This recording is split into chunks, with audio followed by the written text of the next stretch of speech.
সুপ্রিয় শিক্ষার্থী এবং দর্শক শ্রোতা যারা যুক্তরাজ্যের সাংবিধানিক আইন সম্পর্কিত আমার এই ধারাবাহিক লেকচারে আগ্রহ প্রকাশ করছেন এবং আমাদের লেকচারগুলো ক্রমাগত ফলো করে যাচ্ছেন তাদের সবাইকে স্বাগতম এবং শুভেচ্ছা জানাচ্ছি। আমি আজ আসলে গত দুইটা লেকচারে আমি যুক্তরাজ্যের সাংবিধানিক বিবর্তনের ইতিহাসটা তুলে ধরেছিলাম।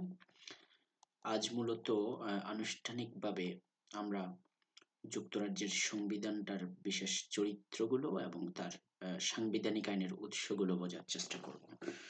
আসলে গত দুই ক্লাসের লেকচারের কারণেই এখানকার আজকের ক্লাসের অনেকগুলো টপিক আমাদের আগে থেকেই ক্লিয়ার হয়ে যাওয়ার কথা আর কি। বুঝতে ইনশাল্লাহ অসুবিধা হবে না যদি আমরা একটু মনোযোগ সহকারে দেখতে থাকি। সুতরাং আমি প্রথমে চলে যাচ্ছি যে কোন কোন উৎস থেকে আমরা যুক্তরাজ্যের সাংবিধানিক আইনটা পেতে পারি। হ্যাঁ, উৎসের প্রশ্নটা আসছে কারণ হলো আমরা জানি, আমরা আগেও বলেছি, যুক্তরাজ্যের সাংবিধানিক আইন যেটা সেটি আসলে অলিখিত বা অসংবিধিবদ্ধ, আনকোডিফাইড একটা কনস্টিটিউশন। অলিখিত পুরোপুরি বলা যায় না। যুক্তরাষ্ট্রের সাংবিধানিক আইনের বিভিন্ন উৎস থেকে প্রাপ্ত আইনগুলো বিভিন্ন জায়গায় ছড়িয়ে ছিটিয়ে আছে। ফলে অনেক আইনই আছে যেগুলো সাংবিধানিক আইন বলে স্বীকৃতি পায়, কিন্তু এগুলো লিখিত। আর কিছু জিনিস অলিখিত আছে, আর কিছু আছে নীতিমালা এবং সাধারণ ধারণা বা কনসেপ্ট। তো এগুলোর সামগ্রিক সমন্বয়ে যুক্তরাজ্যের সংবিধান বা ওরা যেটাকে পাবলিক ল বলে সেটি গঠিত। সুতরাং আমি যদি আনরিটেন অথবা আনকোডিফাইড হওয়ার কারণে এই উৎসগুলো বিভিন্ন জায়গায় ছড়িয়ে ছিটিয়ে থাকে আর কি। হ্যাঁ, সুতরাং এখানে মূলত যদি লিস্ট করি তাহলে দেখা যাবে আমরা মূলত পাঁচটা মতো লিস্ট একটা করতে পারি, যেখানে বলা যাবে যে যুক্তরাষ্ট্রের সাংবিধানিক আইন কোথায় পাওয়া যাবে। পাবলিক ল বলতে পারি যে পার্লামেন্ট যে আইন করে স্ট্যাটিউট ল সেখানে পাওয়া যাবে। হ্যাঁ, আরেকটা হতে পারে খুব গুরুত্বপূর্ণ জায়গা, সেটা হচ্ছে যুক্তরাজ্যের সাংবিধানিক ব্যবস্থা বা নীতিমালা, মূল রাষ্ট্র পরিচালনার বা বিচারিক অনেকগুলো নীতি যেগুলো হাজার বছর ধরে যুক্তরাজ্যের বিভিন্ন আদালত ব্যবস্থায় জুডিশিয়াল প্রেসিডেন্টের মাধ্যমে তৈরি হয়েছে। এটাকেই আমরা কমন ল সিস্টেম বলি আর কি। যে আইনটি তৈরি হয়েছে বিচারকের রায়ের মাধ্যমে। হ্যাঁ, স্ট্যাটিউট ল বা পার্লামেন্টারি ল আছে, সময়ে সময়ে হয়েছে, এখনো হচ্ছে অহরহ।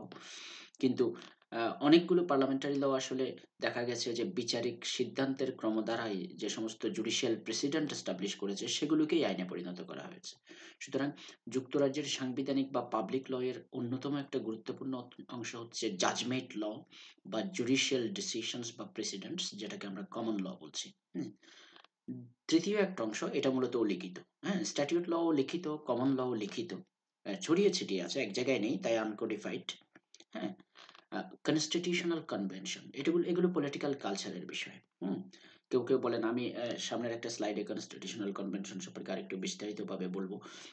এটা হচ্ছে রাজনৈতিক প্রক্রিয়ায় সরকার এবং মনার্কি তারা যে প্রক্রিয়ায় সরকার পরিচালনা করে সেখানে কিছু নর্মস, এটিকেটস এবং রুলস, স্বীকৃত কিছু বিধিমালা আছে যেগুলো সবাইকে মানতে হয়। যেমন ধরি, একটা একটা নীতিমালা হচ্ছে যখন রাজা, আমরা আমাদের আগের আগের ক্লাসগুলোতে দেখেছি যে অ্যাবসলিউট মোনার্কি, রাজতন্ত্রের ক্ষমতাটা কমিয়ে পার্লামেন্টারি সুপ্রিমেসির দিকে আমরা গিয়েছিলাম, তাই নয় কি? তাহলে সেই পার্লামেন্টারি সুপ্রিমেসি প্রতিষ্ঠিত হওয়ার পরে দেখা গেল যে রাজা সরাসরি আর পার্লামেন্টে আসছেন না, কিন্তু পার্লামেন্টে ওনার প্রতিনিধি, যিনি, যাকে আমরা পরবর্তীতে প্রধানমন্ত্রী হিসেবে চিনব, তিনি রাজার হয়ে রাজার সরকার পরিচালনা করছেন। পার্লামেন্টের মুখপাত্র, রাজার মুখপাত্র পার্লামেন্টের কাছে। তো কালের বিবর্তনে এটা এসে দেখা গেল যে একটা established রুল হয়ে গেছে যে হাউস অফ লর্ডস বা উচ্চকক্ষ যেটা অনির্বাচিত, সেখান থেকে আর রাজা তার মুখপাত্র বা প্রধানমন্ত্রী নিয়োগ দেন না। হ্যাঁ, যে বিশেষ করে 1880 সালের এই ভোটাধিকার প্রয়োগের মানুষের ক্ষমতা বেড়ে যাওয়ার পরে উনি এটা একটা স্ট্যান্ডার্ড চল হয়ে গেল যে না, হাউস অফ কমন্স যেটা জনগণের ভোটে সরাসরি নির্বাচিত, সেখানকার প্রতিনিধি যারা, ওখান থেকে যিনি মেজরিটির সাপোর্ট পান ওনাকে প্রধানমন্ত্রী করতে হবে। তার মানে হচ্ছে সরকারটা নির্বাচিত হতে হবে। সুতরাং এটা একটা কনস্টিটিউশনাল কনভেনশন, এটা এমন একটা শক্তিশালী কনভেনশন ও লিখিত প্রথাগত আইন, রাজনৈতিক প্রথাগত আইন। এটা এখন যদি কেউ ভায়োলেট করতে চায়, এখানে একটা হইচই পড়ে যাবে। এটা কিভাবে সম্ভব? কল্পনাই করতে পারে না মানুষ এটা। সুতরাং আমরা ওগুলোকেও সাংবিধানিক আইনের উৎস বলছি, অলিখিত জিনিস, কিন্তু সংস্কৃতি, রীতিনীতি এবং সাংবিধানিক পথ পরিক্রমায় এগুলো তৈরি হয়ে গেছে। আর কিছু জিনিস এটা খুব ব্রিটিশ কনস্টিটিউশনের জন্য এটা খুব মানে ইউনিক আমি বলবো। সেটা হচ্ছে যেহেতু ব্রিটেনের কনস্টিটিউশনটা কমন ল সিস্টেম থেকে প্রতিষ্ঠিত, স্ট্যাটিউট লও আছে, সময়ে সময়ে পার্লামেন্টের আইনগুলো আছে, কনস্টিটিউশনাল কনভেনশনগুলো আছে। এখন এখানে নর্মস, প্রিন্সিপালস, এটিকেটস, একই সাথে রুলস যেটা স্ট্যাটিউট লতে আছে সেটাও আছে। তাহলে নর্মস এবং প্রিন্সিপালস এবং ডক্ট্রিন বা থিওরি যদি কোনো কিছু এস্টাবলিশ করতে যায়, সেখানে কিন্তু দেখা গেছে পৃথিবীর ব্রিটেনের ইতিহাসের সাংবিধানিক আইনের ইতিহাসে কিছু মানুষ আছেন, যেমন ওয়েল্টার ব্যাজট, হ্যাঁ, উনি পার্লামেন্টারি ক্যাবিনেট সিস্টেম বা মানে এই সংবিধান সম্পর্কে ওনার যে সাধারণ ধারণা বা লেখালেখি, এটা একটা স্বীকৃত যুক্তরাজ্যের ভিতরে এটা একটা স্বীকৃত উৎস যে সংবিধান বোঝার জন্য, সংবিধানের মৌলিক নীতি বোঝার জন্য মানুষ ব্যাজটের রেফারেন্স দেয়। আরেকজন আছেন অ্যাবি ডাইসি, আমরা সবাই জানি যে রুল অফ ল এর কনসেপ্ট দিয়েছেন। এই রুল অফ লটা কিন্তু ওই rule of parliamentary glorious parliamentary revolution যেটা 1688 সালে হয়েছে, এরপরে যে আমরা আইনের শাসন বা জবাবদিহিতামূলক সরকার, আইনের দৃষ্টিতে সমতা, এটা এটা একটা অন্যতম মৌলিক স্তম্ভ ব্রিটিশ পার্লামেন্টের। সুতরাং রুল অফ ল কোথায় পাওয়া যাবে? রুল অফ ল এর অনেক ডেফিনিশন অনেক জাজমেন্টে পাবো হয়তো। স্ট্যাটিউট ল বা পার্লামেন্টারি অ্যাক্টে তো আর ডেফিনিশন থাকবে না ওই অর্থে। কিন্তু রুল অফ ল এর অথরিটেটিভ ইন্টারপ্রিটেশনের জন্য আমরা ডাইসির কাছে যেতে হয়। হ্যাঁ, আরেকজন ভদ্রলোক আছেন, ইনি পার্লামেন্টের ক্লার্ক ছিলেন, এরস্কাইন মে। উনি পার্লামেন্টারি প্রসেসগুলোকে কোডিফাই করে ফেলেছেন, নিজের মতো করে লিখেছেন একটা জায়গায়। হ্যাঁ, পার্লামেন্টারি প্রসেসের উপর এরস্কাইন মেয়ের যে অথরিটি, ওনার বইটা এত বেশি স্বীকৃত যে এরস্কাইন মেয়ের বইটাকে, এটাকে এখন ব্রিটিশ হাউস অফ কমন্সের ব্রিটিশ পার্লামেন্টের ওয়েবসাইটে এটা সরকারিভাবে আপলোড করে, এটা কিন্তু as a continuous authentic reference book on what parliamentary practice is. Parliamentary process সম্পর্কে পার্লামেন্টের একজন ক্লার্কের লেখা একটা বই। ইনি কিন্তু আইনজীবীও নন, সরি উনি কিন্তু পার্লামেন্টের মেম্বারও ছিলেন না, উনি ক্লার্ক ছিলেন। হ্যাঁ, কিন্তু উনি এত বেশি পার্লামেন্টারি প্রসেসের সাথে এত বেশি গভীরভাবে জড়িত ছিলেন এবং এত সুন্দরভাবে সবকিছু কোডিফাই করেছিলেন বিধিগুলো, বিধানগুলো, এবং বছরের পর বছর ধরে এগুলোর পরিবর্তনগুলো এত সুন্দরভাবে করেছেন যে পার্লামেন্টের যে এখন অফিসিয়াল জার্নাল যারা করে, হ্যান্সার্ড সোসাইটি, তারা কিন্তু অফিসিয়ালি আর স্ক্যানবয়ের এই বইটা বের করে। সুতরাং ব্রিটেনের আনকোডিফাইড এবং উম, অসংবিধিবদ্ধ সংবিধানের কারণে এখানে অনেক আন আনরিটেন এলিমেন্ট থেকে যাওয়ার কারণে ওই এলিমেন্টগুলোর এক্সপ্লেনেশন এবং আন্ডারস্ট্যান্ডিং এর জন্য মানুষকে কিন্তু অথরিটেটিভ মানে স্কলারদের রাইটিং এর দিকে যেতে হয়। সুতরাং those are very very relevant as a source of UK constitutional law. Yeah, then আরেকটা জিনিস আমাদের মাথায় রাখতে হবে যে বিশেষ করে দ্বিতীয় বিশ্বযুদ্ধের পর সেটা একটা ঘটনা ঘটেছে যে ইউনাইটেড কিংডম পৃথিবীর 8-10টা দেশের মতো তারাও নানা জাতের আন্তর্জাতিক দলিল চুক্তি, মানবাধিকার চুক্তি, এনভায়রনমেন্ট রিলেটেড চুক্তি, স্পেস রিলেটেড চুক্তি, জাতিসংঘ ব্যবস্থার বিভিন্ন আত্মরক্ষামূলক চুক্তি, ন্যাটোতে তারা প্রবেশ করেছে, ন্যাশনাল সিকিউরিটি, ফরেন অ্যাফেয়ার্স, হ্যাঁ, international trade and commerce, human rights তো আছেই অন্যতম একটা উপসর্গ। এই সমস্ত ক্ষেত্রে যুক্তরাজ্য আন্তর্জাতিক আইনের প্রতি শ্রদ্ধাশীল হয়ে যে সমস্ত আন্তর্জাতিক আইনের বিধিবিধান, যে সমস্ত চুক্তি স্বাক্ষর অনুসমর্থন করেছে, অথবা আন্তর্জাতিক আইনের বিধান অনুসারে এটাকে প্রতিফলন ঘটাতে গিয়ে নিজের রাষ্ট্রের ভিতরে আইন করে ও সমস্ত বিধান রাষ্ট্রীয় আইনে পরিণত করেছে, ওগুলোও কিন্তু ব্রিটেনের পার্লামেন্টের পাবলিক ল এর একটা মেজর সোর্স। হুম, সুতরাং আমরা দেখতে পাচ্ছি ব্রিটেনের কনস্টিটিউশন ল এর সোর্সগুলো বেসিক্যালি এগুলো লিখিত, যেমন স্ট্যাটিউট ল, কমন ল, লিখিত জুডিশিয়াল প্রেসিডেন্ট, ঠিক লিখিত অথরিটেটিভ টেক্সটগুলো, আবার ইন্টারন্যাশনাল ল এর বিভিন্ন ইনস্ট্রুমেন্ট, প্রিন্সিপাল, ডক্ট্রিন, কাস্টমারি ল যেগুলো তারা অ্যাকসেপ্ট করেছে সেগুলো লিখিত এবং অলিখিত দুটোই, আবার কনস্টিটিউশনাল কনভেনশন ও লিখিত, সবগুলো মিলে ইউকের পাবলিক ল এর জেনারেল প্রিন্সিপালস এন্ড নর্মস গুলো আমাদেরকে বুঝতে হবে। সুতরাং এটা অলিখিত ঠিক নয়, এটা লিখিত, বিক্ষিপ্তভাবে লিখিত। দ্যাট ইজ ওয়াই এটাকে আনরিটেন বলার চেয়ে আনকোডিফাইড বলাটা বেশি বেটার আর কি। হ্যাঁ, এখানে স্ট্যাটিউট ল নিয়েও একটা কোয়েশ্চেন আসছে, এটা খুব ইন্টারেস্টিং। আমরা জানি যে ব্রিটেনে পার্লামেন্টারি সুপ্রিমেসি আছে, আমরা সেটা আরেকটু বিস্তারিতভাবে আরেকটু পরে ডিসকাস করব। হ্যাঁ, সেখানে পার্লামেন্টারি সুপ্রিমেসি যদি থেকে থাকে, পার্লামেন্টের ল মেকিং পাওয়ারটা অ্যাবসলিউট। সুতরাং যে কোনো পার্লামেন্ট যখন কোনো আইন করে সেটাই সাংবিধানিক আইন, সেটাই রাষ্ট্রের সর্বোচ্চ আইন, supreme law of the land. এখন সেটা যদি আরেক পার্লামেন্ট বাতিল করে তাহলে সেটা নতুনটা আবার এটা চেঞ্জ হয়েছে বলতে হবে কনস্টিটিউশনের ভিতরে, এবং নতুনটা এটা নতুন আবার কনস্টিটিউশনাল ল। তো এখানে একটা প্রশ্ন আসছে, পার্লামেন্টের সব আইনই কি সাংবিধানিক আইন? এটা একটা প্রশ্ন। হ্যাঁ? কারণ সব আইন তো সাংবিধানিক আইন নয়। তারা নিজেরাও পাবলিক লকে এটা কনস্টিটিউশনাল অ্যান্ড অ্যাডমিনিস্ট্রেটিভ ল বলে। তারা নিজেরাও এটাকে ভাগ করে কিছু, কিছু ক্ষেত্রে। যে এটা প্রশাসনিক আইন। ঠিক সরাসরি রাষ্ট্রীয় মৌলিক নীতিমালার আইন নয় হয়তো। সেজন্য একজন ভদ্রলোক যার ছবি আমরা দেখতে পাচ্ছি উনি হচ্ছেন লর্ড জাস্টিস জন লস। মানে এই সাম্প্রতিক সময়ে মডার্ন ইউনাইটেড কিংডমের সবচেয়ে বেশি প্রগ্রেসিভ এবং সবচেয়ে বেশি সর্বজন শ্রদ্ধেয় এবং নমস্য একজন ব্যক্তি উনি। উনি কিন্তু দুঃখজনকভাবে মারা গেছেন এই 2020-এ এপ্রিল মাসে করোনাতে আক্রান্ত হয়ে মারা গেছেন। উনি এই একটা মামলা থুভার্ন ভার্সেস সান্ডারল্যান্ড সিটি কাউন্সিল, ওখানে তিনি একটা কথা বলেছেন। সেটা হচ্ছে যে না, ব্রিটিশ পার্লামেন্টের সব আইনই স্ট্যাটিউট লকে আমরা কনস্টিটিউশন ল না বলে আমরা বলতে পারি কিছু আইন আছে অর্ডিনারি ল আর কিছু আইন আছে কনস্টিটিউশনাল ল। এখন আপনারা প্রশ্ন করতে পারেন হঠাৎ করে এই জাজমেন্টটা আপনি কেন রেফার করছেন?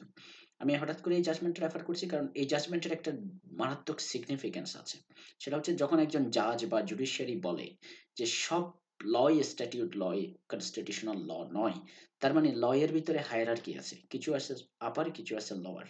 তো এটা যদি হায়ারার্কি যদি মেনে নেন, কিছু, কিছু অংশকে যদি কনস্টিটিউশনাল ল বলেন, তার মানে হচ্ছে যেগুলো কনস্টিটিউশনাল ল নয় সেগুলো সম্ভবত কনস্টিটিউশনাল ল এর সাথে সামঞ্জস্যপূর্ণ কি অসামঞ্জস্যপূর্ণ সেই কথাটা কোনো একদিন আদালত বললেও বলতে পারে।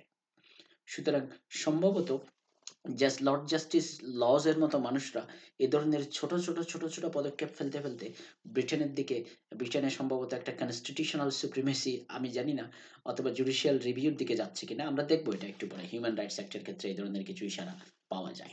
সুতরাং সোর্সেস গুলো নিয়ে কথা হলো, আমরা একটু সামনে যাচ্ছি। আমি বলবো এবার সেলিয়েন্ট ফিচার্স গুলো কি কি। হ্যাঁ, এর ভিতরে একটা তো অলরেডি ডিসকাস করেই ফেলেছি। হ্যাঁ, যুক্তরাষ্ট্রের সংবিধান, যুক্তরাজ্যের সংবিধান আনকোডিফাইড। এখানে কি আছে? Principles, norms, presidents, judicial presidents, parliamentary statute ইত্যাদি। এখন প্রশ্ন হচ্ছে এগুলো নিয়ে আর উদাহরণ দেওয়ার কিছু নেই। প্রচুর উদাহরণ আমি আগের ২ ক্লাসে দিয়েছি। যে ১২১৫ সালের ম্যাগনা কার্টা, ১৬২৮ সালের পিটিশন অফ রাইটস, ১৬৮৯ সালের বিল অফ রাইটস, ১৭০১ সালের অ্যাক্ট অফ সেটেলমেন্ট যেটা মাধ্যমে তারা তাদের বর্তমান রাজ পরিবারটাকে নির্ধারণ করেছে উত্তরাধিকারের দ্বারা। ১৭০৭ সালের এই এই অ্যাক্ট অফ ইউনিয়ন যেটার মাধ্যমে স্কটল্যান্ডের সাথে তাদের সম্পর্ক হয়েছে। ১৬২৮ সালের পিটিশন অফ রাইটস এবং ১৬৮৯ সালের বিল অফ রাইটস এগুলো ফান্ডামেন্টাল রাইটস এর দলিল। অ্যাবসোলিউট মোনার্কি থেকে কমে পার্লামেন্টারি সুপ্রিমেসি বা পার্লামেন্টের অধীনে মোনার্কিকে তারা প্রতিষ্ঠা করেছে। তারপরে এই ১৭০০ পরে আবার ১৭২১-২২ থেকে শুরু করে যখন স্যার রবার্ট ওয়ালপুল কে রাজার প্রতিনিধি হিসেবে রাষ্ট্র পরিচালনার দায়িত্ব দেওয়া হলো পার্লামেন্টে, উনি কিন্তু পরে প্রধানমন্ত্রী বলে বিবেচিত হলেন। এটা প্রেসিডেন্ট। হ্যাঁ, এটা প্র্যাকটিস। হ্যাঁ? তারপরে গেল ওয়ালপুলের পরে এই ১৭০০ সাল পার করে এসে আমরা ১৮০০ সালের দিকে এসে ১৮৩২, ৪০, ৬৫ এবং ৮৫ র দিকে ৮৪, ৮৫ তে এসে দেখছি আস্তে, আস্তে তারা কি করছে? They are just enhancing the legislative representation of the people. তারা মানুষের ভোটাধিকার বাড়িয়ে দিচ্ছে। অর্থাৎ আস্তে, আস্তে House of Commons democratically elected হয়ে মেম্বাররা হাউসে পার্লামেন্টে আসছেন। হ্যাঁ? সুতরাং এটা এই প্রসেসগুলো আমরা যদি দেখি, এগুলো হচ্ছে ধীরে সুস্থে। আমি একটু সামনের স্লাইডে গেলে এটা বুঝাতে পারবো আরো। যে হ্যাঁ, এটা অর্গানিক এবং এটা ইভোলিউশনারি নেচার। হ্যাঁ? ব্রিটিশ হিস্ট্রিটা ইভোলিউশনারি। ধীরে, ধীরে হয়েছে। একদিনে হয়নি। হ্যাঁ? এটা আনরিটেন কনস্টিটিউশন দেখেন ১২১৫ সালের ম্যাগনা কার্টা, ১৬৮৯ সালের বিল অফ রাইটস, হ্যাঁ? তারপরে আসছে ১৬১১ সালের, এগুলো আমি আমার আগের ক্লাসগুলোতে বলেছি, এগুলো নিয়ে কথা বলেছি। প্রোক্লামেশন কেস, বনহাম কেস, হ্যাঁ? ১৮৩২ সালের রিফর্ম অ্যাক্ট, আবার ১৯১৮ সালে এসে representation of the people act, মূলত সার্বজনীন ভোটাধিকার প্রতিষ্ঠা করা। ১৯৭২ সালে ইউরোপিয়ান ইউনিয়নে যোগ দেওয়া, আবার ২০২০ সালে ওখান থেকে বেরিয়ে যাওয়া। ১৯১১ এবং ১৯৪৯ সালে দুটো পার্লামেন্টারি অ্যাক্টের মাধ্যমে হাউস অফ লর্ডস এর উপর হাউস অফ কমন্স এর প্রাধান্য প্রতিষ্ঠা করা। ১৭০১ সালের অ্যাক্ট অফ সেটেলমেন্ট এর মাধ্যমে এই ব্রিটেনের রাজ পরিবারের উত্তরাধিকার নির্ধারণ করে দেওয়া। ১৯৯৮ সালের হিউম্যান রাইটস অ্যাক্টের মাধ্যমে লিমিটেড মাত্রার জুডিশিয়াল রিভিউ তৈরি করা। হ্যাঁ? ২০০৫ সালে এসে যখন কনস্টিটিউশন রিফর্ম অ্যাক্ট হচ্ছে তখন House of Lords, sorry, Supreme Court আলাদা করে ফেলা। তারপরে ১৯৯৯ সালে হাউস অফ লর্ডস এবং ১৯৫৮ সালে হাউস অফ লর্ডস এর এই লাইফ পেয়ারেজ অ্যাক্টের মাধ্যমে হাউস অফ লর্ডস এর গঠনতন্ত্র পুরো পাল্টে দেওয়া। উত্তরাধিকার সূত্রে যারা পেয়েছে তাদেরকে বাদ দিয়ে দেওয়া। এগুলো সব ইভোলিউশনারি এবং ধীরে, ধীরে একটার পর একটা পলিটিক্যাল ইভেন্ট গড়তে, গড়তে পরিবর্তনটা হয়েছে। এজন্য আনরিটেন কনস্টিটিউশন হলেও ওই কনস্টিটিউশনের স্ট্যাটিউটরি চেঞ্জ অথবা জুডিশিয়াল চেঞ্জ অথবা এগুলোর প্রক্রিয়ায় কিন্তু ব্রিটেনের রাজনৈতিক ব্যবস্থা বা সাংবিধানিক পাবলিক ল সিস্টেমটা দাঁড়িয়ে গেছে। সুতরাং এখানে এটার সুবিধাটা কি? এটার সুবিধাটা হচ্ছে ফ্লেক্সিবিলিটি। আপনি যখন যে ইস্যুটা সামনে আসে, যে রাজনৈতিক পরিস্থিতি সামনে আসে, সেটার আলোকে পার্লামেন্টের মাধ্যমে রাজনৈতিক প্রক্রিয়া এটা নিষ্পত্তি করা যায়। হ্যাঁ, বিচারিক সিদ্ধান্তের বিবর্তনে ওই যে জন লজের কথা একটু আগে বলছিলাম, যে একটা রায় দিলাম যে ২ রকম আইন আছে সম্ভবত। একটা হচ্ছে অর্ডিনারি হচ্ছে, একটা হচ্ছে কনস্টিটিউশনাল। তার মানে আইনে যদি ২ রকম হয়, তাহলে আইনের ওজনেও হেরফের হবে। তো এই ধরনের ছোট ডিসিশন একটার মাধ্যমে একটা দিকে একটা নির্দিষ্ট ডিরেকশনে কিন্তু কনস্টিটিউশনাল ল ইভলভ করে। হ্যাঁ? জাস্টিস জন লজের এই সিদ্ধান্তের কারণে হয়তো আগামী ৫০ বছর পরে কেউ এটাকে রেফার করে বলবে যে কনস্টিটিউশনাল ল যেটা অর্ডিনারি ল এর চেয়ে উপরে হওয়া উচিত। তার মানে ordinary law should be conforming to the constitutional laws. ধীরে ধীরে কিন্তু তারা ওদিকেই যাচ্ছে, বিবর্তনটা চোখে পড়ে কিন্তু। হ্যাঁ, সুতরাং এই সমস্ত কারণে এটা ফ্লেক্সিবল এবং এটা অ্যাডজাস্টেবল অফ দ্য সিস্টেম। এটা সিস্টেমটা অ্যাডজাস্টেবল। হ্যাঁ, এটা সুবিধা তাদের জন্য। এখন এই সমস্ত কারণে অনেকেই বলছে যে আমাদের এটা আনকোডিফাইড থেকে গেছে, আনরিটেন থেকে গেছে। হোয়াই? কারণ রিটেন এবং কোডিফাইড কনস্টিটিউশন করার জন্য একটা শর্ত হচ্ছে, বেসিক শর্ত হচ্ছে, একটা দেশ বা একটা জাতি একটা বিপ্লব বা সংগ্রাম, সশস্ত্র অভ্যুত্থান বা একটা লড়াই, যুদ্ধ, সংঘাতের মাধ্যমে হঠাৎ করে একটা পজিশনে চলে আসে, যে আগের সবকিছু বাদ দিয়ে নতুন করে সবকিছু শুরু করতে হয়। যেমন আমরা ১৯৭১ করেছিলাম। ১৯৪৭ সালে ভারত পাকিস্তান করেছে। হ্যাঁ? সো এটা হচ্ছে হঠাৎ করে সবকিছু পুরনো সুভরেনিটি থেকে ছুটে গিয়ে চট করে নতুন করে সবকিছু করতে হয়। ব্রিটেনের বেলায় এটা আনরিটেন বা আনকোডিফাইড বা এটাকে কোডিফাই করে একটা ডকুমেন্ট হিসেবে রেখে একটা কনস্টিটিউয়েন্ট অ্যাসেম্বলির মাধ্যমে একটা ডকুমেন্ট আকারে করার কোনো প্রয়োজন পড়েনি। কারণ হচ্ছে ওখানে ওই অর্থে একেবারে break away from earlier regime and complete new start with a new regime, এই ঘটনাটা ঘটেনি। হ্যাঁ, এখানে রেভলিউশন হয়নি ওই অর্থে। রেভলিউশন ১৬৮৮ সালে একটা হয়েছে, সেটা হচ্ছে পার্লামেন্ট মোনার্কির উপর তার সোভরেনিটি এস্টাবলিশ করেছে। কিন্তু এর মাধ্যমে মোনার্কিও পাল্টে যায়নি, রাষ্ট্রের ধরনও পাল্টে যায়নি। মোনার্কিকে জাস্ট পার্লামেন্টের উইশকে মেনে চলতে বাধ্য করা হয়েছে। এবং এরপরে পার্লামেন্টের আইন, জুডিশিয়াল ডিসিশন একটার পর একটা আমি তো বিবর্তনের দ্বারা দেখালাম। বিবর্তন হয়েছে। ফলে একেবারে এমন কোনো পরিস্থিতি তৈরি হয়নি যে ব্রিটেনের ইতিহাসে, যে কারণে হঠাৎ করে সবকিছু পিছনের বাদ দিয়ে একদম কমপ্লিটলি নতুন করে করতে হবে। যে কারণে হয়তো তাদের সেটা করতে প্রয়োজন পড়েনি যে একটা রিটেন কোডিফাইড কনস্টিটিউশন নেওয়ার। হ্যাঁ, এটা একটা ইম্পর্টেন্ট সাইড। আরেকটা সাইড হচ্ছে পার্লামেন্টারি সুপ্রিমেসি যদি ১৬৮৮ সালে তারা প্রতিষ্ঠা করে। তো পার্লামেন্টারি সুভরেনিটির কনসেপ্ট হচ্ছে পার্লামেন্টের লই সোভরেন। এখন আমি যদি একটা কনস্টিটিউশন ড্রাফট করে, রিটেন ডকুমেন্ট ড্রাফট করে বলি যে এটাই সোভরেন, তখন পার্লামেন্টকেও এটা মেনে চলতে হয় এবং পার্লামেন্টারি সোভরেনিটি খর্ব হওয়ার সম্ভাবনা থাকে। ব্রিটেনের পলিটিক্যাল প্রসেসে যেহেতু পার্লামেন্ট সোভরেন বলে স্বীকৃতি পেয়েছে, সুতরাং পার্লামেন্টারি সোভরেনিটিকে এইভাবে একটা দলিল দিয়ে খর্ব করার প্রক্রিয়াটা এত সহজ হবে না। এটা জটিল এবং এটা আননেসেসারি বিতর্ক তৈরি করবে, ডিভিশন তৈরি হবে সমাজের ভিতরে। হঠাৎ করে রাষ্ট্রে একটা অস্থিরতা বা বিশৃঙ্খলা বা নানামুখী রাজনীতি এটা নিয়ে হতে পারে। সুতরাং ব্যাটার যে ইভলিউশনের প্রসেস চলছে, সেভাবেই তারা চলে যাচ্ছে। এবং এটার একটা ভালো উদাহরণ হচ্ছে ব্রিটেনের জনগণও সেই অর্থে তারা কিন্তু রিটার্ন কনস্টিটিউশনের দাবি সেই অর্থে একেবারে জোরালোভাবে করছে না। হ্যাঁ, দ্যাটস ওয়াই ইট ইজ আনরিটার্ন। আমি দ্বিতীয় দিকে যাচ্ছি।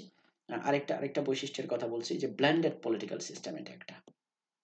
ব্রিটেনে কি আছে? Britain in performing in actual result Britain একটা ডেমোক্রেসি, পিওর ডেমোক্রেসি। জনগণের শাসন, নির্বাচিত প্রতিনিধিদের শাসন। কিন্তু ফর্মালিটি যদি দেখি, এটাতে সবকিছু আছে। মোনার্কি আছে, কাগজে কলমে সবকিছু। হ্যাঁ, difference between theory and practice. কাগজে কলমে এখনো ব্রিটেনের কোনো পার্কে একটা হাঁস দৌড়ালে সেটাকে বলা হয় যে হার ম্যাজেস্টিস সোয়ান। মানে পুরো ব্রিটেনের প্রত্যেকটা নাগরিক, আমি হার ম্যাজেস্টিস সাবজেক্ট।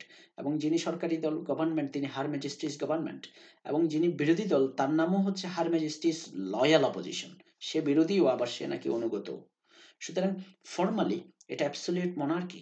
কাগজে কলমে অ্যাটলিস্ট সবকিছু রানীর নামে, রানীর আদেশে, রাজপরিবারের আদেশে সবকিছু মনে হয় যেন দেশটা ওনাদেরই। হ্যাঁ, কিন্তু এটা আসলে ইন ইফেক্ট এটা একটা ডেমোক্রেসি, পিওর ডেমোক্রেসি। এবং মনার্কি এটা নমিনাল সেন্সে এখানে আছে। আরেকটা জিনিস এটা আছে, এরিস্টোক্রেসি বলা হয় এটাকে। এটা হচ্ছে, আমি এখানে দুটো ছবি দিয়েছি উপরে, যে হাউস অফ কমন্স এবং House of Lords.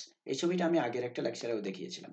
House of কমন্সটা যে সবুজ কালারের যে হাউসটা, দেখেন কত সিম্পল এবং মডেস্ট।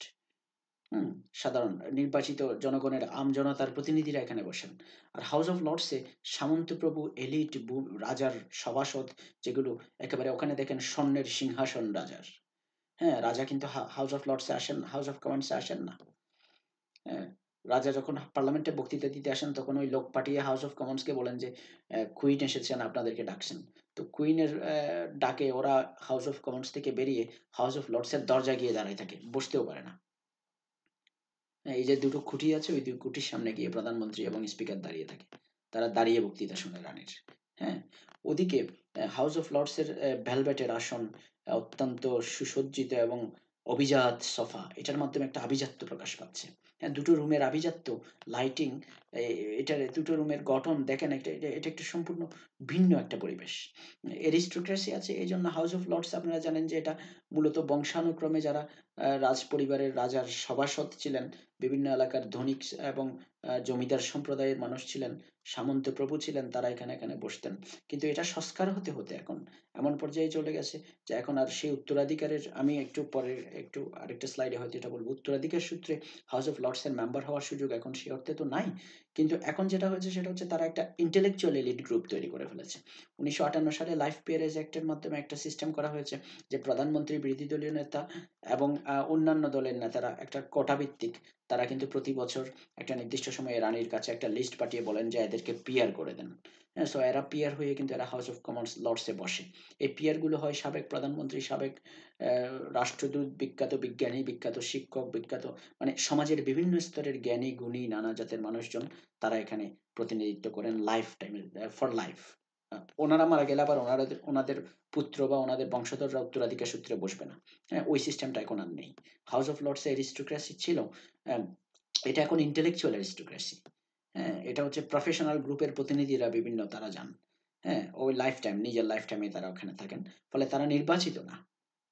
কিন্তু তারা সেখানে যান on the qualification of their disposition, their reputation, their expertise, their goodwill among the society, তাদের সর্বজন শ্রদ্ধেয় যে অবস্থান সেটার কারণে।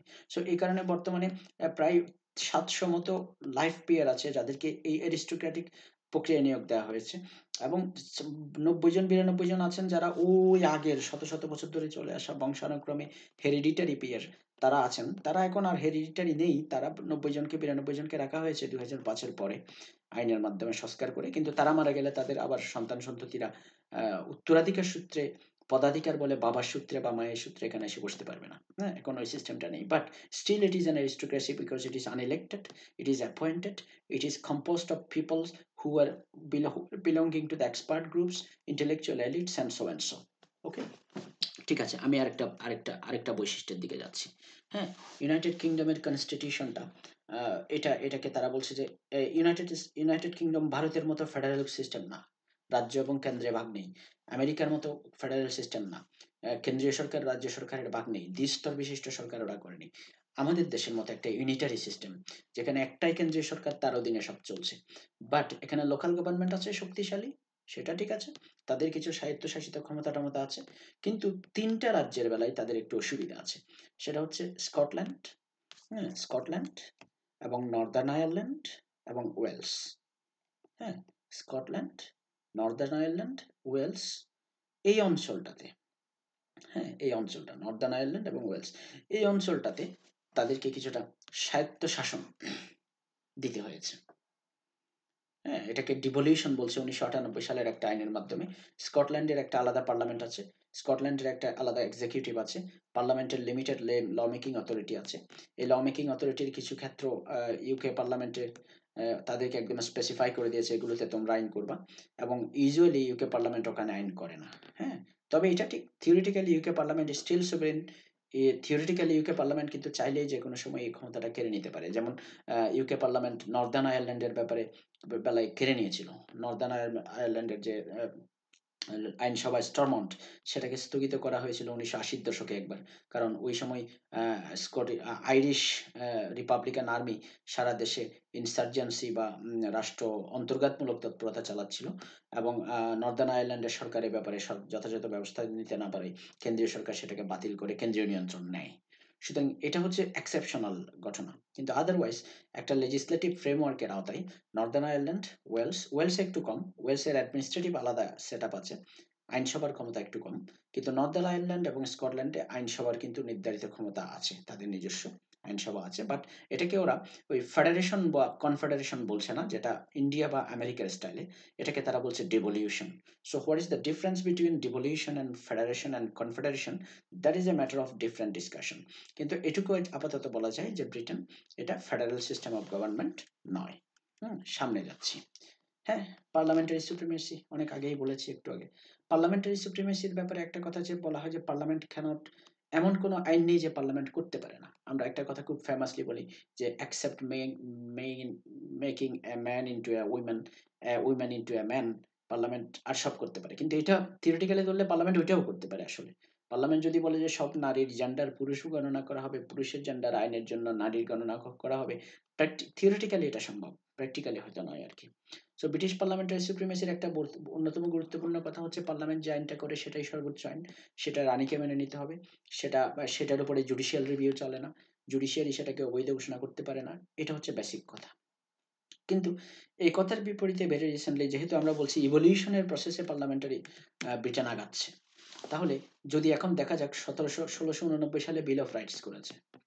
হ্যাঁ, এই বিল অফ রাইটসটা তো ফান্ডামেন্টাল রাইটসের দলিল। হ্যাঁ, 1998 সালে হিউম্যান রাইটস অ্যাক্ট করেছে।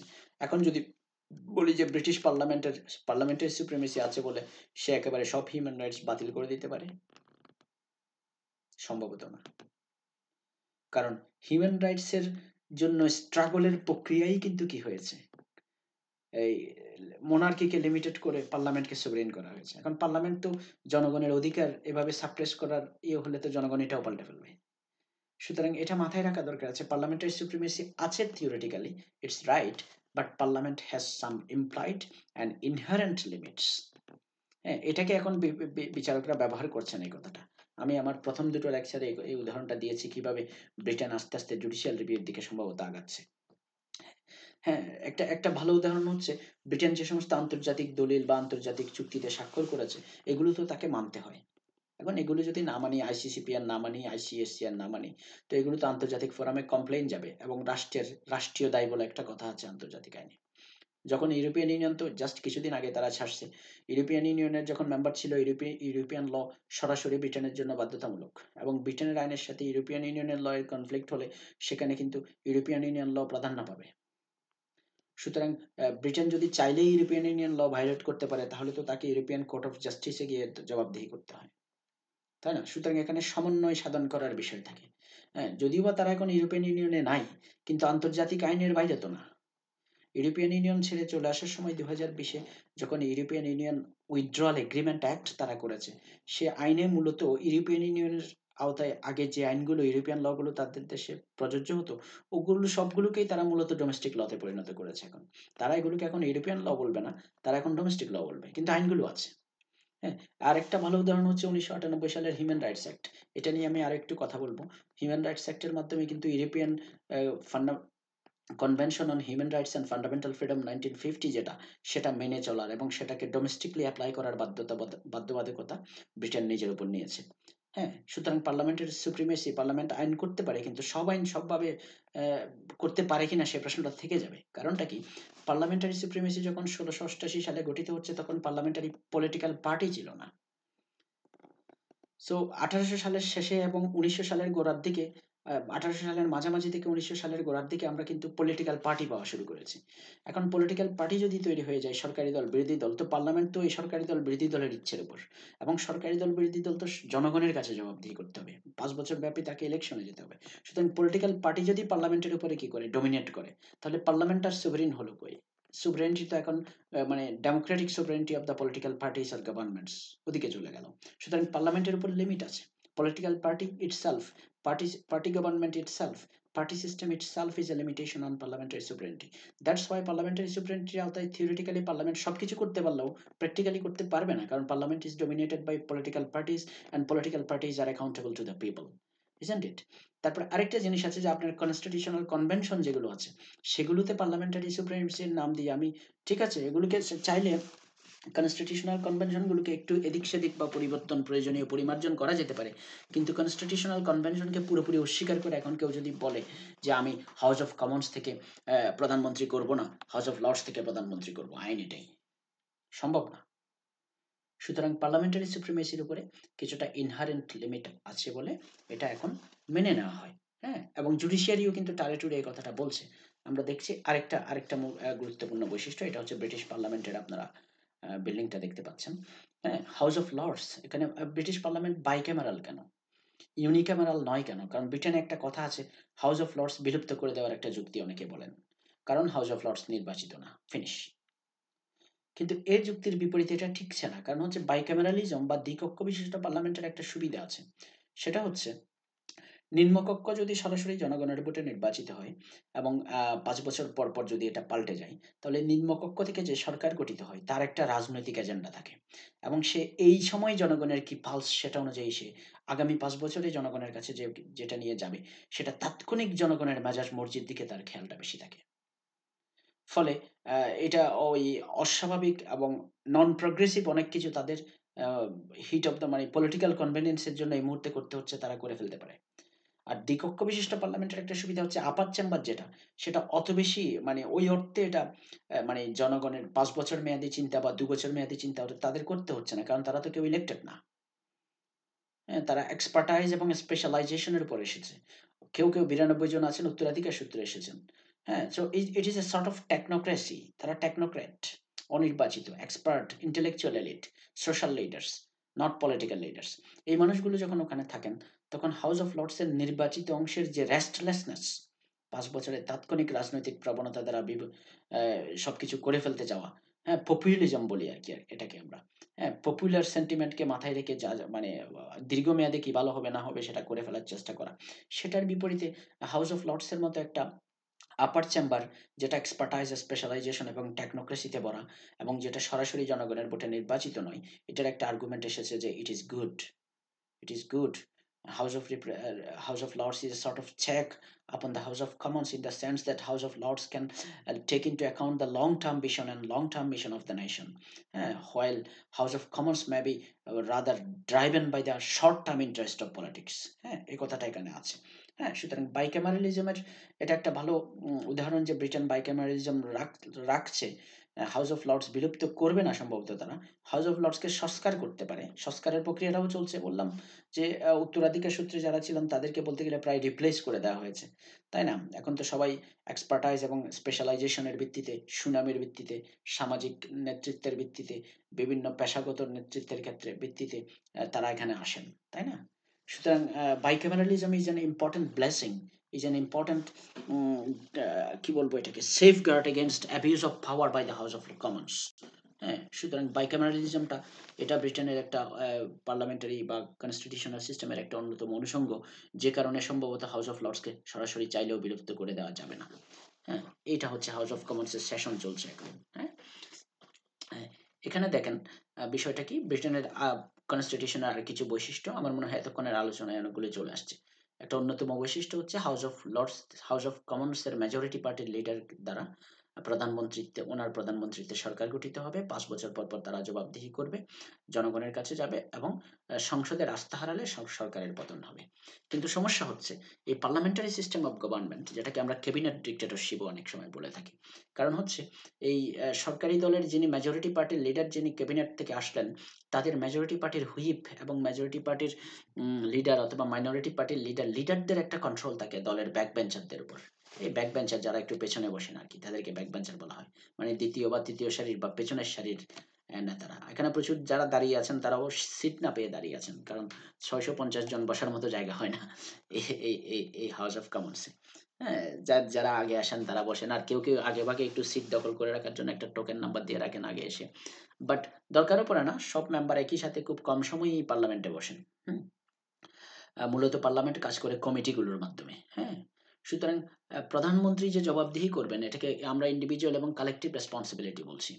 হ্যাঁ, সেটা যেমন আছে, কিন্তু তার ব্যাক বেঞ্চ মেম্বারদের উপর তাদের দলীয় শৃঙ্খলার কারণে অনেক সময় বলা হয় যে পার্লামেন্ট, বিশেষ করে হাউস অফ কমন্সের প্রসেসটা, parliamentary process, how it is going on, এটা কিভাবে চলবে, এই প্রসেসটা, parliamentary agenda setting, parliamentary discussion কি হবে, আইন কোনটা কখন প্লেস করা হবে, ক্যালেন্ডারটা কিভাবে নির্ধারিত হবে, কোন ক্ষেত্রে কি পরিমাণ সময় দেওয়া হবে, এগুলো সরকারের যিনি party leader of the parliament যিনি মেজরিটি পার্টির লিডার, উনি প্রধানমন্ত্রী নন, আরেকজনকে ওই দল থেকে আরেকজনকে পার্লামেন্টের লিডার করা হয়।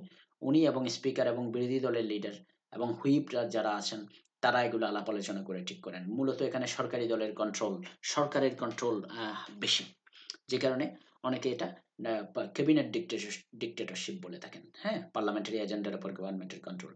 কিন্তু এটার একটা বিপরীত সাইড হচ্ছে, পরিস্থিতি এমন দাঁড়িয়েছিল যে মানে রাজনৈতিক দলগুলোর কর্তৃক গৃহীত সরকার ব্যবস্থার আওতায় হাউস অফ কমন্সের উপরে, তাদের এজেন্ডার উপরে, তাদের প্রসেসের উপরে এবং তাদের ল মেকিং পাওয়ারের উপরে সরকারের অ্যাবসোলিউট কর্তৃত্বে 1970-এর দশকে লর্ড ব্রাইস নামের 1921-এর দশকে সরি, লর্ড ব্রাইস নামের একজন ভদ্রলোক উনি একটা থিওরি দিয়েছেন যে ব্রিটেনের পার্লামেন্টারি সুপ্রিমেসি বললেও ব্রিটেনে আসলে আর পার্লামেন্টারি সুপ্রিমেসি নেই। পার্লামেন্ট এখন ডিক্লাইন হয়ে গেছে, ডিক্লাইন্ড মানে পতন হয়েছে পার্লামেন্টের, বরঞ্চ rise of the cabinet minister, প্রধানমন্ত্রীর কর্তৃত্বের আস্ফালন বেড়েছে। হ্যাঁ, তো এটার বিপরীতে 1979 সাল থেকে তারা কিন্তু parliamentary committee, select committee system করে সরকারের বিভিন্ন ডিপার্টমেন্ট ওয়াইজ সরকারের কাজকর্মের তদারকি, তদন্ত এবং এটার উপরে জবাবদিহিতা নিশ্চিত করার কাজ। মন্ত্রীরা ওখানে ঘন ঘন যেতে হয়। সরকারের যে কোনো কাজ, যে কোনো পেপার, যে কোনো কিছুর উপরে কমিটি সিস্টেমের বক্তব্য থাকে। লেজিসলেটিভ প্রপোজাল আসলে সেটাকে কমিটি সিস্টেমে স্ক্রুটিনি করাইতে হয়। অর্থাৎ পার্লামেন্টও তার অথরিটি কিন্তু রিঅ্যাসার্ট করছে। একেবারে অ্যাবসোলিউট জবাবদিহিতাহীন, পার্লামেন্টের কাছে দায়বদ্ধতাহীনভাবে প্রধানমন্ত্রী সরকার চালাতে পারেন এমনটি নয়। একেবারে আউটরেজিয়াসলি প্রধানমন্ত্রী খারাপ করলে ওনাকে তো পার্লামেন্টে কি করে দেবে? ইমপিচ করে দেবে।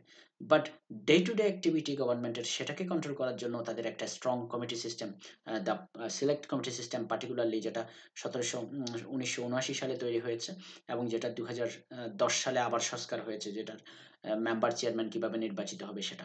এই কথাগুলো আমি আমার আগের লেকচারগুলোতেও বলেছি। বাট এখানে যেহেতু salient features of the UK কনস্টিটিউশনের কথা বলছি, পার্লামেন্টারি ফর্ম অফ গভর্নমেন্ট কিভাবে কাজ করে সে সম্পর্কে একটা আইডিয়া আমরা দিয়ে যাচ্ছি। তারপরে আসছে, আমরা জানি যে ব্রিটেনে অনেকেই বলে যে এখানে সেপারেশন অফ পাওয়ার নেই, এখানে ফিউশন অফ পাওয়ার আছে। সেটা কেন? সেটা আসলে কথাটা ফিউশন অফ পাওয়ার শব্দটা সম্ভবত 2005-এর আগে বেশি চলতো। আমার মনে হয় 2005-এর পরে এটা একটু কম চলবে। এখন যেটা হবে সেটা হচ্ছে উইক সেপারেশন অফ পাওয়ার আছে, সেটা হয়তো বলতে পারবো। সেটা কিরকম? আমি উদাহরণ দিচ্ছি কেন ফিউশন অফ পাওয়ার বলা হতো। আসলে এটা তো আছে ক্রাউন, মোনার্ক, রানী, ওনারই তো পার্লামেন্ট, ওনারই সরকার, ওনারই আদালত, ওনারই হাউস অফ লর্ডস, ওনারই হাউস অফ কমন্স, সবকিছু ওনারই, পুরো দেশটা বললাম না, ব্রিটেনের একটা হাঁসও ওনার। হ্যাঁ, সবকিছু ওনার থিওরিটিক্যালি। বাট প্র্যাকটিক্যালি যেটা হয়েছে সেটা হচ্ছে হাউস অফ কমন্স থেকে যে সরকার গঠিত হয়, লার্জেস্ট পার্টি যে সরকার গঠন করে, ওখানকার প্রধানমন্ত্রীর পরামর্শের বাইরে মোনার্কের কিছুই করার নেই আসলে। সুতরাং মোনার্ক এখানে নমিনাল হেড। কিন্তু 2005 সালের আগ পর্যন্ত যে পরিস্থিতি ছিল সেটা হচ্ছে, দেখেন, ক্যাবিনেট গভর্নমেন্ট সেটা এসেছে হাউস অফ কমন্স থেকে। হাউস অফ লর্ডস সেটা ছিল হাউস অফ কমন্সের অধীনস্থ, মানে অন্তত আইন প্রণয়নের ক্ষেত্রে হাউস অফ কমন্সের ক্ষমতা বেশি। কিন্তু হাউস অফ লর্ডসের যিনি স্পিকার ছিলেন, লর্ড চ্যান্সেলর, তিনি কিন্তু হাউস অফ লর্ডসের স্পিকার, তিনি আবার বিচার বিভাগেরও প্রধান। এবং হাউস অফ লর্ডসের প্রিভি কাউন্সিল যেটা ছিল, সেখানে সেটা হচ্ছে দেশের সর্বোচ্চ বিচার আদালত। এবং হাউস অফ লর্ডসের স্পিকার যিনি, লর্ড চ্যান্সেলর, প্রিভি কাউন্সিলের, উনি ওখানেও বসেন। আবার উনি সরকারের জাস্টিস মিনিস্টারও। হ্যাঁ, মিনিস্টার অফ জাস্টিস। এই সমস্ত কারণে বলা হতো ইউকেতে ফিউশন অফ পাওয়ার আছে, সেপারেশন অফ পাওয়ার নেই। কিন্তু 2005 সালের পর যেটা হয়েছে সেটা হচ্ছে হাউস অফ লর্ডসের এই প্রিভি কাউন্সিল, যেটা জুডিশিয়ারি কমিটি, সরি, এটা এটা যখন কলোনি, বিভিন্ন কলোনি বা অন্যান্য জায়গা থেকে এই আপিল যায় তখন প্রিভি কাউন্সিল বলে। এমনিতে ওরা ওদের পারপাসে এটাকে বলতো যে জুডিশিয়ারি কমিটি, হাউস অফ লর্ডসের।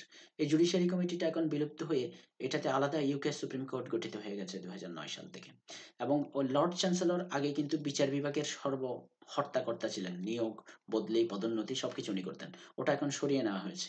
এই বিচার বিভাগের নিয়োগের জন্য আলাদা জুডিশিয়াল সার্ভিস কমিশন হয়েছে এবং ওখানে বিচারকদের তদন্ত এবং আচার আচরণ নিয়ন্ত্রণ করার জন্য, শৃঙ্খলাবিধি নিয়ন্ত্রণ করার জন্য জুডিশিয়াল এমবুডসম্যান হয়েছে। আর ওদিকে হাউস অফ লর্ডস থেকে স্পিকারশিপ, যেটা লর্ড চ্যান্সেলরের ছিল, সেটা বাতিল করে দেওয়া হয়েছে। হাউস অফ লর্ডসের নিজের আলাদা স্পিকার আছে। আর যিনি লর্ড চ্যান্সেলর, তাকে মূলত ওই সরকারের জাস্টিস মিনিস্টার হিসেবে রাখা হয়েছে। ফলে এখন যদি আমি 2005-এর পরে দেখি, সম্ভবত ইউকেতে অনেকটাই সেপারেশন অফ পাওয়ার চলে এসেছে।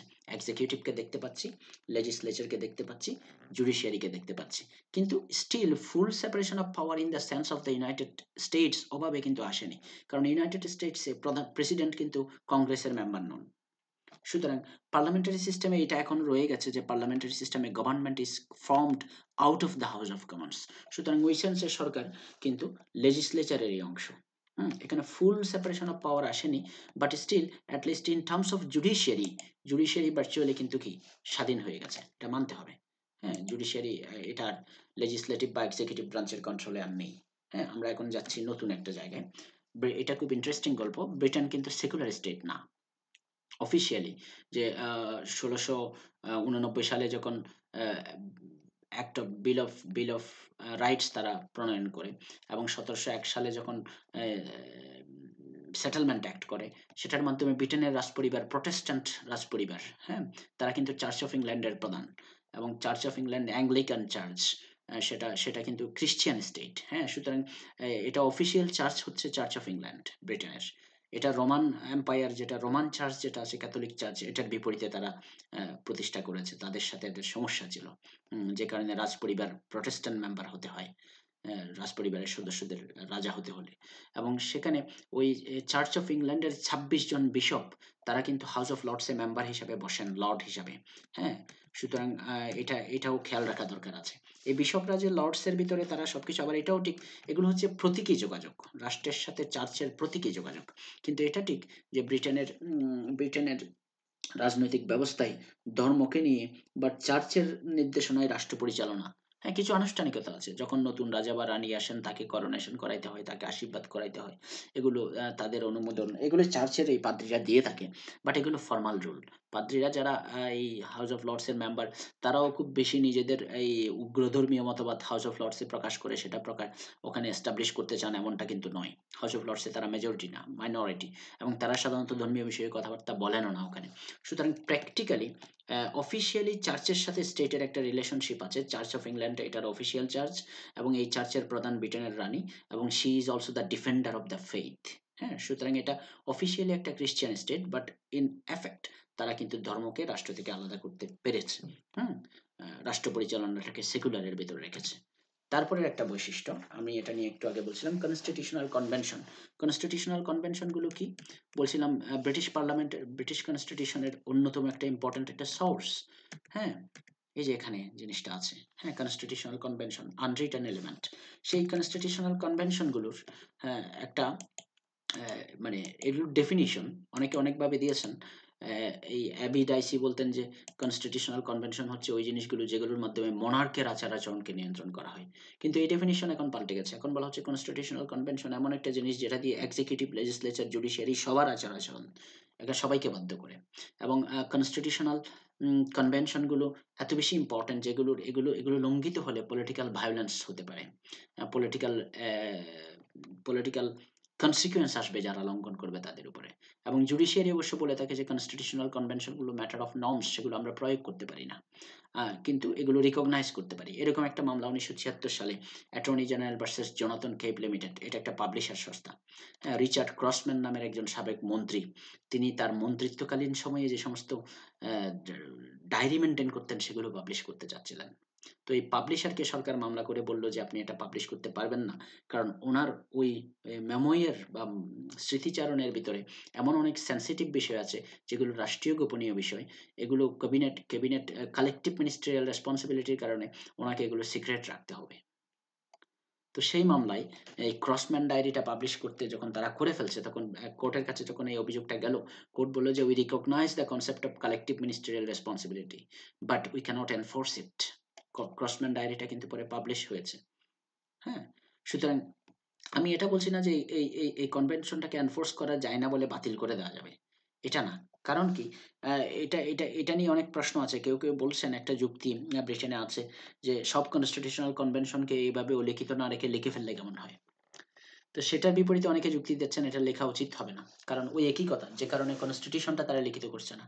যদি আমি লিখে ফেলি তাহলে কি হবে, হয়তো বিচার বিভাগ এটাতে প্রয়োগ করতে চাইবে, যেটা এই ক্রসম্যান ডায়েরি মামলায় বিচার বিভাগ করেনি। এখন বিচার বিভাগ এটা প্রয়োগ করতে গেলে তো পলিটিক্যাল বিরোধের একটা আরবিট্রার বা মানে চেক অ্যান্ড ব্যালেন্সের একটা ব্যাপার চলে আসবে। জুডিশিয়ারি তো তার ব্যালেন্স নষ্ট করে দেবে, জুডিশিয়ারি তো এটা ক্ষমতা না। Number one. নাম্বার টু হচ্ছে এই কনস্টিটিউশন কনভেনশন গুলো একটু ফ্লেক্সিবল জিনিস, এগুলোকে যদি লিখে ফেলি এগুলো চেঞ্জ করতে অসুবিধা হবে, এগুলোর দরকার নেই। হ্যাঁ, তারপরে হচ্ছে আপনি লিখে ফেললেও কি হবে? এটা এটা প্রয়োগ করে সর্বোচ্চ শাস্তি কি দিতে পারবেন? যে যারা কনস্টিটিউশনাল কনভেনশন ভায়োলেট করে তাদেরকে ইলেকটোরাল রেসপন্সিবিলিটি, অ্যাকাউন্টেবিলিটির ভিতর দিয়ে নিয়ে যাওয়া যাবে। জনগণ তাদেরকে পানিশ করবে। এর বাইরে আসলে কোর্টের মাধ্যমে এটা এনফোর্স করাও সম্ভব না। এই সমস্ত যুক্তির কারণে ব্রিটেনে কনস্টিটিউশনাল কনভেনশনগুলো লিখে ফেলার নানামুখী উদ্যোগ বা প্রস্তাব থাকলেও এটা এখনো হালে পানি পায়নি। এখনো তারা মনে করে যে এগুলো প্র্যাকটিস, প্রথা, রীতির ভিতর সবাই আছে, জানে কিভাবে, এবং এগুলো থাকলে একটা সুবিধা সেটা হচ্ছে রীতিগুলো কি সহজে এটা খুব সহজে ফ্লেক্সিবলি ব্যবহার করা যায়। আমি একটা উদাহরণ দিতে পারি। ১৯৭৫ সালে ৭৩ সালে তারা যখন একটা এই ইউরোপিয়ান ইকোনমিক কমিটিতে ব্রিটেন যোগ দেবে কিনা সেটা নিয়ে ইয়ে হচ্ছিল, রেফারেন্ডাম হচ্ছিল, এবং লেবার পার্টির হ্যারল্ড উইলসনের সরকার ছিলেন। তিনি সিদ্ধান্ত দিলেন যে যেহেতু কালেকটিভ রেসপন্সিবিলিটির কারণে সব মন্ত্রীকে একসুরে কথা বলতে হয়। এটা তো নিয়ম। এটা তো কনভেনশন। কারণ ওই পার্টিকুলার রেফারেন্ডামের ক্ষেত্রে প্রধানমন্ত্রী বললেন যে না, মন্ত্রীরা কেউ মনে করছেন ইউরোপিয়ান ইকোনমিক কমিটিতে ব্রিটেনের যাওয়া উচিত নয়। কেউ মনে করছেন যাওয়া উচিত। হ্যাঁ, এটাই যদি কারণ হয় তাহলে আমাদের একটা এই এই মন্ত্রীদেরকে আমরা স্বাধীনতা দিয়ে দেব। যার যেদিকে ইচ্ছে তিনি সেদিকে প্রচারণা চালাবেন, এবং এটার জন্য সরকারের অবস্থান যদি আ ইউরোপিয়ান কমিউনিটিতে জয়েন করা হয়, কোনো মন্ত্রী যদি মনে করেন যে আমাদের জয়েন করা উচিত নয়, তিনি কিন্তু এটা নিয়েও কাজ করতে পারবেন। সুতরাং কনস্টিটিউশনাল কনভেনশনকে, হ্যাঁ, এটাকে ফ্লেক্সিবল রাখলে যেটা সুবিধা হয় সেটা হচ্ছে সময়ে সেটার উপর এক্সেপশন আছে কি নাই সেটা ডিসাইড করা যায়, এবং সেটা পরিবর্তন বা বিবর্তনটা সহজ হয়। এটার আরেকটা ভালো উদাহরণ হচ্ছে ২০১৬ সালে তারা যখন এই ব্রেক্সিট বা ইউরোপিয়ান ইউনিয়ন থেকে বেরিয়ে যাওয়ার নেগোসিয়েশন করছিল, রেফারেন্ডাম দিচ্ছিল, একই ঘটনা। ডেভিড ক্যামেরনের সরকার, তিনি বলছেন যে আমি পছন্দ করছি না, আমি থাকতে চাই ইউরোপিয়ান ইউনিয়নে। কিন্তু তার অনেক মন্ত্রী তারা থাকতে চান না। তারা কিন্তু ওই ব্রেক্সিট বা ইউরোপিয়ান ইউনিয়ন লিভ করার পক্ষে তারা প্রচারণা চালিয়েছেন। সুতরাং এখানে এই যে মিনিস্টারিয়াল কালেকটিভ রেসপন্সিবিলিটির কনসেপ্টের উপর একটা এক্সেপশন, একটা ব্যতিক্রম করা, সেটা ফ্লেক্সিবিলিটির কারণে, আনরিটেন হওয়ার কারণে এটা সম্ভব হয়েছে। রিটেন হয়ে গেলে এই ধরনের ক্ষেত্রে এগুলো বিরাট আইনি জটিলতা তৈরি হয়ে যাবে। হ্যাঁ, এই প্রশ্নটাও অনেকে করেন। হ্যাঁ, আরেকটা মোস্ট মোস্ট ইম্পর্টেন্ট কনসেপ্ট, এটা নিয়ে তো আমি আমার লেকচারে, বইয়ে একটা আলাদা চ্যাপ্টারই থাকবে, রুল অফ ল। কারণ ব্রিটেনের সংবিধান ও লিখিত, and at least uncodified, it is based on some principle. এর একটা অন্যতম গুরুত্বপূর্ণ প্রিন্সিপাল হচ্ছে rule of law, not rule of man. সুতরাং সরকারের বা রাষ্ট্রের প্রত্যেকটি অংশকে জবাবদিহিমূলক এবং আইনের শাসনের আওতায় রাষ্ট্র পরিচালনা করতে হবে। হ্যাঁ, অ্যাবি ডাইসি নামের একজন ভদ্রলোক, আমরা জানি ওনাকে চিনি, উনি রুল অফ ল এর ডেফিনিশন দিয়েছেন। Rule of law is non discrimination, equality before law, and equal protection of law. নাগরিক সেটা পাবে। হ্যাঁ, এবং সেটা হচ্ছে রুল অফ ল, লিগ্যালিটি। সরকারের প্রত্যেকটি কাজ আইন অনুসারে হবে, রাষ্ট্রের প্রত্যেকটি অঙ্গের আইন অনুসারে হবে, ব্যক্তির ইচ্ছায় নয়, মোনার্কির ইচ্ছায় নয়। হ্যাঁ, এবং লগুলো সব সার্টেন, ক্লিয়ার এবং স্পষ্ট হবে, কনসিস্টেন্ট, মানুষ বুঝতে পারবে। হ্যাঁ, সুতরাং ল যদি এক এক সময় এক এক রকম হয় এবং সেটা যদি মানুষ জানতে না পারে, ল যদি অ্যাডভান্স পাবলিশ না হয়, তাহলে তার সেটা হলো না। আইনের শাসন কিভাবে প্রতিষ্ঠিত হবে? আরেকটা মূল অন্যতম গুরুত্বপূর্ণ নীতি হচ্ছে মানে জবাবদিহিতাহীনভাবে ১ ফোঁটা ১ ইঞ্চি ক্ষমতাও কাউকে দেওয়া হয়নি। সুতরাং রাষ্ট্র বা রাষ্ট্র ব্যবস্থার ভিতর কোনো ব্যক্তি বা কোনো প্রতিষ্ঠানকে একটি ক্ষমতা দেওয়া হলেও সেটির জবাবদিহিতার একটা ব্যবস্থা অবশ্যই থাকতে হবে। অ্যাকাউন্টেবিলিটি। হ্যাঁ, রুল অফ ল ইউনাইটেড কিংডমের কনস্টিটিউশনাল প্রিন্সিপাল, একটা কর্নারস্টোন। হ্যাঁ, no accountability, no power. No clarity, no consistency, no certainty, not a good law. No action can be taken in violation of the law. And law must be equal for all. And every citizen, from whatever segment of the society, must have equal protection of law. হ্যাঁ, তারপরে আসছে এই যে fundamental rights. এটা তো বললাম যে ১২১৫ সালের ম্যাগনা কার্টা, রাইট, ফান্ডামেন্টাল রাইটস এর বিষয়। হ্যাঁ, ১৬২৮ সালের petition of rights fundamental rights এর বিষয়। ১৬৮৯ সালের বিল অফ রাইটস ফান্ডামেন্টাল রাইটস এর বিষয়। হ্যাঁ, ১৯৯৮ সালে এসে তারা একদম ১৯৫০ সালে, আমি বলেছি যে ১৯৫০ সালে European convention on human rights and fundamental freedom নামের যে ডকুমেন্টটা, সেটা কিন্তু ইউনাইটেড কিংডম এটার পার্টি এবং এটার সিগনেটরি। এবং এই European convention on human rights and fundamental freedom, এটা নিয়ে কোনো অভিযোগ আসলে কিন্তু রাষ্ট্রের নাগরিক তার রাষ্ট্রের বিরুদ্ধে অভিযোগ নিয়ে ইউরোপিয়ান কোর্ট অফ হিউম্যান রাইটসে যেতে পারে।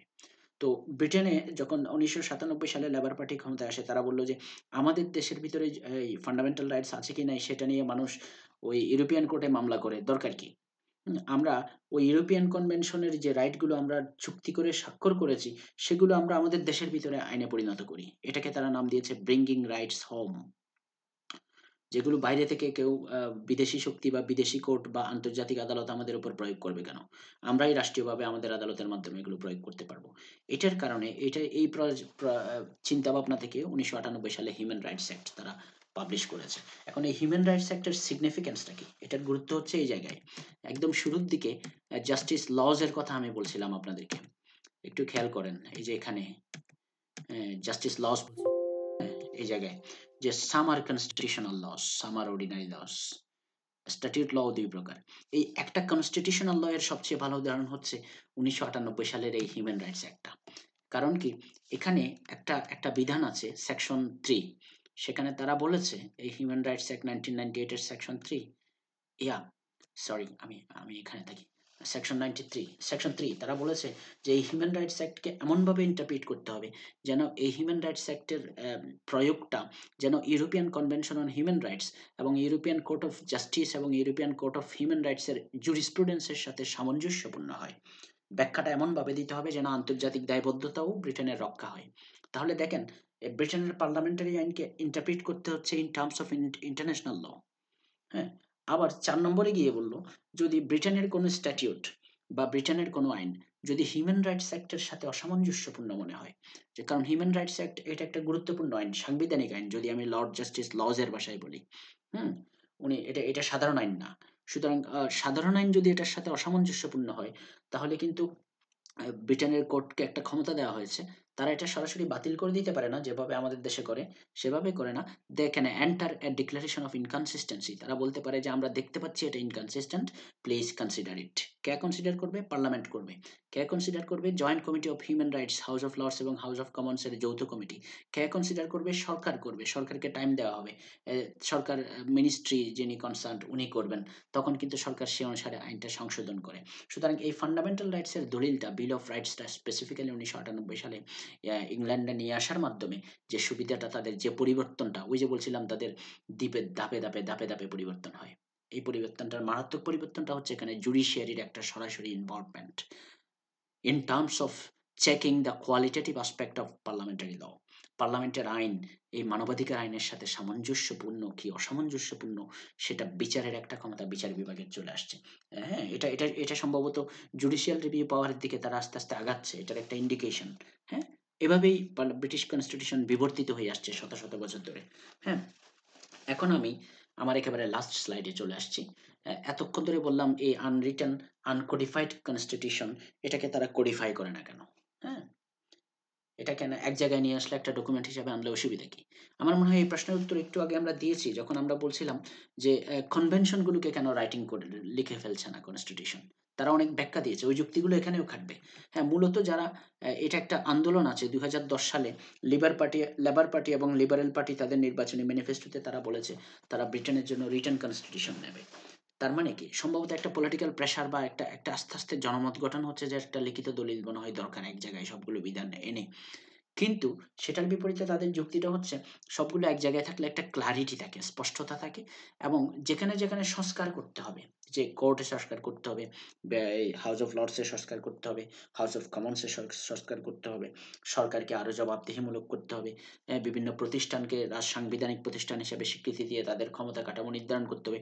এগুলো সবগুলো একসাথে রিফর্ম প্যাকেজ। যদি এখন একটা রিটেন কনস্টিটিউশনের উদ্যোগ নেই, সেটা সব একসাথে অ্যাড্রেস করা সম্ভব হবে একটা হোলিস্টিক অ্যাপ্রোচ নিয়ে। বিশাল একটা বড়সড় পরিসরে সামগ্রিকভাবে রাষ্ট্রকে পুনর্মূল্যায়ন করে আমরা হয়তো সংস্কারের দিকে যেতে পারবো এবং এতে স্বচ্ছতা আসবে, জনগণও জানবে যে এটাই আমাদের সংবিধান। জনগণকে এডুকেট করা এটাও সহজ হবে। এটা হচ্ছে যারা সংবিধানকে লিখিত করে ফেলার কথা বলেন তাদের যুক্তি। আর যারা এটার বিপক্ষে বলেন, এটাই বেশি শক্তিশালী এখন। সেটা হচ্ছে তারা বলছেন যে ব্রিটেনের মানুষ তো আপনার কাছ থেকে রিটেন কনস্টিটিউশনের দাবিতে আন্দোলন করছে না, তারা চাইছে না। ওই অর্থে ব্রিটেনের মানুষের আসলে আগ্রহ নেই ও ব্যাপারে।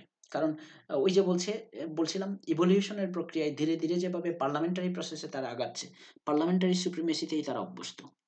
সুতরাং হঠাৎ করে আপনি একটা রিটেন কনস্টিটিউশনের দিকে এখন যাবেন, একটা বিশাল কর্মযজ্ঞ শুরু করবেন। তো এখানে কি থাকবে কনস্টিটিউশনে? কি কি সংগঠন থাকবে, কি কি ক্ষমতা থাকবে, কোন ল্যাঙ্গুয়েজ ব্যবহার করা হবে, কোন ল্যাঙ্গুয়েজ ব্যবহার করা হবে না, কাকে কি ক্ষমতা দেওয়া হবে, কাকে চেক অ্যান্ড ব্যালেন্স দেওয়া হবে, রাষ্ট্রের মূলনীতি কি হবে, ইত্যাদি নিয়ে এখন আননেসেসারিলি একটা division rather than unity, unnecessary political heat, উত্তপ্ত অবস্থা, একটা শান্তশিষ্ট ধীরে ধীরে বয়ে চলা নদীর মতো একটা ইউকের কনস্টিটিউশন, সেটাকে হঠাৎ করে ঝড় তুফান তুলে সেখানে দরকারটা কি? আর তাদের আরেকটা যুক্তি হচ্ছে জনগণের তরফ থেকে এরকম দাবিও নাই, এটাকে অনর্থক রাষ্ট্রের ভিতরে একটা বিশৃঙ্খল পরিস্থিতি তৈরি করার প্রয়োজন নেই। আর দ্বিতীয় কথা হচ্ছে যদি সংস্কার কোথাও করতে হয়, সংস্কার তো থেমে নেই, ইস্যু বাই ইস্যু সংস্কার চলছে। এই যে আমরা তো একটা টাইম লাইন দেখলাম, না ব্রিটেনের রাজনৈতিক ব্যবস্থা বিবর্তিত হয়েছে, তো এটা তো আর আটকে নেই। যখন যে সমস্যায় ছিল সেই সমস্যা তারা কিন্তু ডিল করতে পেরেছে। এই যে একটা লিস্ট, শত শত বছর ধরে সময়ের পরিক্রমায় আস্তে আস্তে আস্তে আস্তে যখন যেটার প্রয়োজন এসেছে সেটা পরিবর্তন তারা তারা তারা বাস্তবায়ন করেছে। তাহলে এখন হঠাৎ করে একটা নতুন সংবিধান নামের একটা দলিল নেন বলে একটা পুরো একটা দেশের ভিতরে একটা ক্যাওস লাগিয়ে দেওয়ার তো দরকার নেই। ব্রিটেনের মানুষ কিন্তু প্রথাগতভাবে এরকম ভায়োলেন্ট চেঞ্জের বিপক্ষে, তারা স্থিতিশীলতার পক্ষে, এবং তারা ধীরে সুস্থে বহমান নদীর মতো ব্রিটেনের কনস্টিটিউশনাল লটা প্রবাহিত হয়েছে। যে কারণে ব্রিটেনের কনস্টিটিউশনটা সম্ভবত খুব তাড়াতাড়ি রিটেন বা কোডিফাইড হয়ে যাবে না, বাট আমি এটুকু বলতে পারি এটা এটা নিয়ে কথাবার্তা চলছে, এবং হতে পারে আজ থেকে 20 বা 30 বছর পরে। আমি একজন লেখকের বই পড়ছিলাম, মার্ক এলিয়ট, উনি পাবলিক ল এর উপর সবচেয়ে বড় অথরিটি এখানে।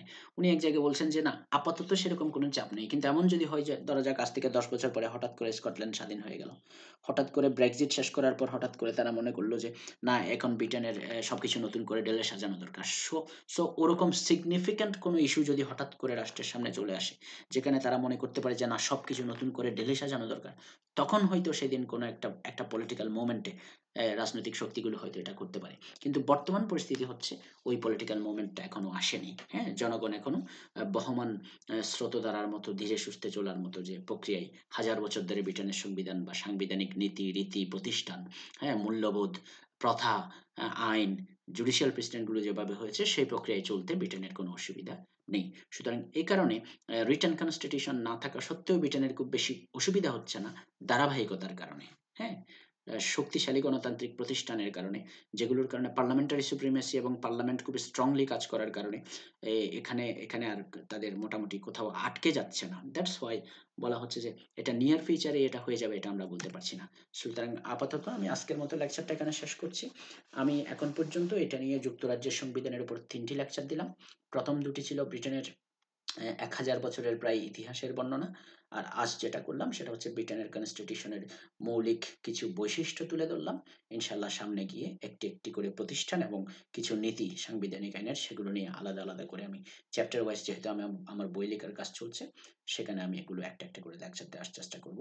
সবাইকে ধন্যবাদ। আশা করি আমি আস্তে আস্তে যখন আগাবো, আপনারাও আস্তে আস্তে আমার সঙ্গে আগাবেন এবং লেকচারটি আপনারা উপভোগ করবেন। আবারও ধন্যবাদ সবাইকে। খোদা হাফেজ।